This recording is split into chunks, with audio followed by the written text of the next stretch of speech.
वक्फ bill पर नायडू और नीतीश मोदी के साथ क्या वाकई में कोई खेल करेंगे, खेल करने को तैयार हैं?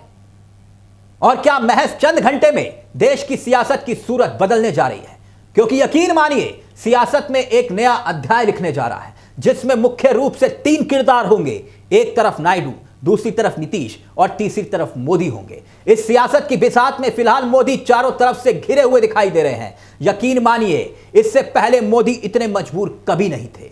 2014 से लेकर 2024 तक का लम्हा याद करिए। मोदी ने जो चाहा, जैसा चाहा वैसा फैसला लिया। मगर यह पहली बार है जब विपक्षी नहीं बल्कि सत्ता पक्ष के सामने यानी अपने सहयोगियों के सामने मोदी सरकार की सांसें उनके सहयोगियों की मुट्ठी में दिखाई दे रही है।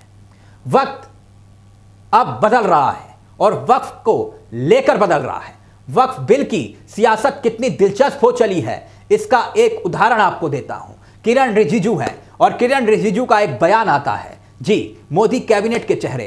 किरण रिजिजू जो कहते हैं कि हम संसद में संशोधन बिल, वक्फ बिल पेश करने की तैयारी कर चुके हैं। बिल पर संसद के बाहर खूब विचार विमर्श हुआ। हम सदन में बहस और चर्चा में भी जरूर हिस्सा लेना और लेंगे ही। मगर आगे बहुत दिलचस्प वो बयान देते हैं, कहते हैं कि मुसलमान भोले भाले हैं जिन्हें गुमराह किया जा रहा है ना दिलचस्प बात। सरकार मुसलमानों को भोला भाला कह रही है। उनके मंत्री मुसलमानों की संपत्ति और अधिकारों को छीनने की बात की जा रही है और रिजिजू आज मुसलमानों को भोला भाला कह रहे हैं। मगर सवाल यह है कि आखिरकार मुसलमान आपके ऊपर कितना यकीन करें, रिजिजू जी आपकी पार्टी के ऊपर कितना भरोसा करें? क्योंकि रिजिजू जी, किरण जी, गाहे बगाहे बीजेपी नेताओं ने जो सियासी तमाशा मुसलमानों के साथ आपकी अपनी पार्टी ने किया है उसका मुसलमान आप पर भरोसा करे तो करे कैसे? कभी मस्जिद के सामने सवाल खड़े किए जाते हैं, एक माले को, मस्जिद के एक माले को गड़बड़ दिखाया जाता है तो कभी पूरी मस्जिद के नक्शे पर ही सवाल उठाकर बुलडोजर चला दिया जाता है। कोई ना कोई बहाना लेकर किसी ना किसी तरीके से मस्जिदों को गिराने की बात होती है। अभी महाराष्ट्र का ही एक उदाहरण देख लीजिए। महाराष्ट्र की घटना, उसको लेकर रिजिजू जी क्या कहेंगे आप? वो कौन थे जो मस्जिद को उड़ाने की बात कर रहे थे, जो वीडियो जारी कर रहे थे? एक हाथ में समझ रहे हैं ना क्या था? मगर आपकी सरकार जो यूपीए लगाने की वकालत करती है उमर खालिद पर, सरजिल इमाम पर, सिर्फ उनके बयानात के आधार पर, लेकिन यहां सीधे सीधे मस्जिद को उड़ाने का वीडियो जारी हो रहा था। रिजिजू जी कुछ तो कहिए। इतना ही नहीं किरण जी, अगर पूरे देश में जो त्योहार होते हैं और हर त्योहार पर तमाशा होता है तो फिर सवाल तो खड़े होंगे। कभी रामनवमी के जुलूस निकालने को लेकर हजारों लोग मस्जिद के सामने आकर खड़े हो जाते हैं, डांस करते हैं, वीडियो बनाते हैं, भड़काऊ भाषण देते हैं, लेकिन किसी के खिलाफ कोई कार्रवाई नहीं होती। ईद के दिन फरमान जारी होता है कि सड़क तो छोड़ दीजिए, सड़क छोड़िए, छत पर भी नमाज पढ़ना गैर वाजिब है। तो वो लोग कौन है समझाइए ना किरण जी। आज आपको मुसलमान भोले भाले दिखाई देते हैं मगर आपकी सियासत बताती है कि कपड़े देखकर आप बहुत कुछ पहचान लेते हैं। खैर, अब बटन इतनी जोर से नहीं दबाना कि आवाज शाहीन बाग तक जाए। अब आते हैं, आपकी सियासत आपको मुबारक हो किरण जी। उस बिल पर आएंगे जिस सियासत को लेकर सवाल खड़े हो रहे हैं, जो सबसे दिलचस्प मोड़ पर आ चुकी है। अब पोजीशन और सीधे तौर पर स्टैंड दो सियासतदानों को लेना है, एक चंद्रबाबू नायडू और दूसरे नीतीश कुमार। जेडीयू दावा कर रही है कि उसने सुझाव दिए हैं सरकार को और उसके सुझाव पर अमल हो रहा है। अगर वक्फ बिल लागू हो जाता है तो उसको पिछली डेट से लागू किया जाए। सुझाव यही, ताकि पुरानी जो मस्जिदें हैं उनके साथ कोई खेल ना हो सके।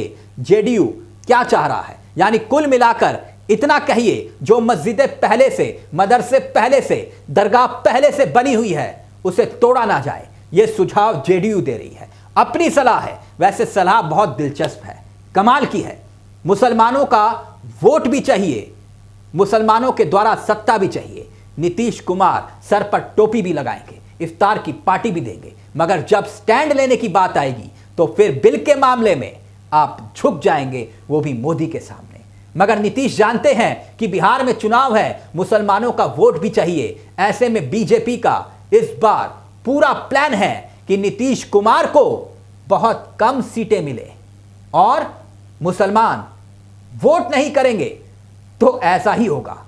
और फिर बीजेपी कोशिश करेगी कि इतनी सीटें मिल जाएं कि वो अपने दम पर अगर सरकार ना भी बना पाए तो इधर उधर से 20, 25, 30 सीटों का जुगाड़ कर ले, इंतजाम कर ले। तरीका उन्हें मालूम है, यानी अमित शाह को, यानी ऑपरेशन लोटस, या फिर आप कह लीजिए अंतरात्मा की आवाज, यानी नीतीश के सामने आगे कुआं और पीछे खाई साफ तौर पर दिखाई दे रही है। दोस्तों, बीजेपी उनको मुख्यमंत्री बनाएगी नहीं, उनका हाल एकनाथ शिंदे वाला ही हो सकता है। जैसे महाराष्ट्र में हुआ वैसे बिहार में भी हो सकता है, क्या नहीं हो सकता? लेकिन बात सिर्फ नीतीश कुमार की नहीं है दोस्तों, नायडू का मामला तो उससे भी आगे है, उससे भी गंभीर है। चंद्रबाबू नायडू उन मुख्यमंत्रियों में से एक हैं जो मुस्लिम धार्मिक नेताओं को सैलरी देते हैं, मानदेय देते हैं, इमामों को सैलरी देते हैं, मौलानाओं को भी सैलरी देते हैं, वो भी सरकारी खजाने से। मानदेय कितना? इमामों को हर महीने 10,000, मौलानाओं को 5,000। तो फिर आखिरकार नायडू अब करेंगे क्या मुंह दिखाएंगे? क्योंकि 27 मार्च को वो इफ्तार पार्टी में एक वादा कर चुके हैं मुसलमानों से। वो वादा ये कि वो उनके हक के लिए उनके साथ खड़े रहेंगे या फिर नहीं। इस बार नायडू ने जो बजट जारी किया दोस्तों, उनकी सरकार ने 5300 करोड़ अल्पसंख्यकों पर खर्च करने की तैयारी है। बताइए योगी जी, सुनेंगे तो कितना बुरा लगेगा उनको। योगी जी को अगर ये बात पता चलेगी कि उनके ही सरकार के एक चेहरे, मोदी सरकार के चेहरे मुसलमानों के लिए इतना सब कुछ कर रहे हैं।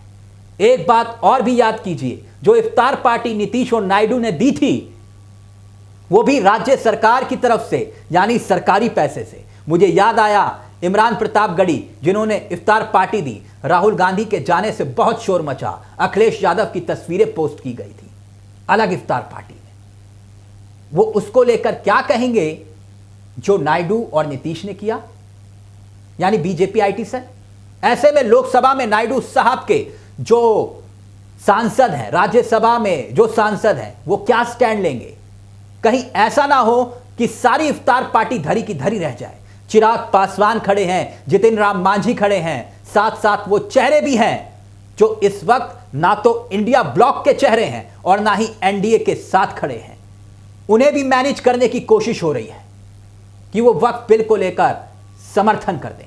वैसे चिराग पासवान ने हाल ही में एक बयान दिया, एक निजी चैनल पर, जिसमें उन्होंने कहा कि ईद के दिन सड़क पर नमाज और औरंगजेब की कब्र को लेकर सवाल किए जा रहे हैं। जब उनसे यह सवाल हुआ तो उन्होंने क्या बयान दिया, इस तरह की चीजें नहीं होनी चाहिए। लेकिन जब वक्फ का मामला सामने आया तो वो कहते हैं जब बिल आएगा तो उसके बाद उस पर चर्चा होगी तभी उस पर फैसला होगा। यानी अभी चर्चा होनी बाकी है, अपनी बातों को वो वहां पर रखेंगे।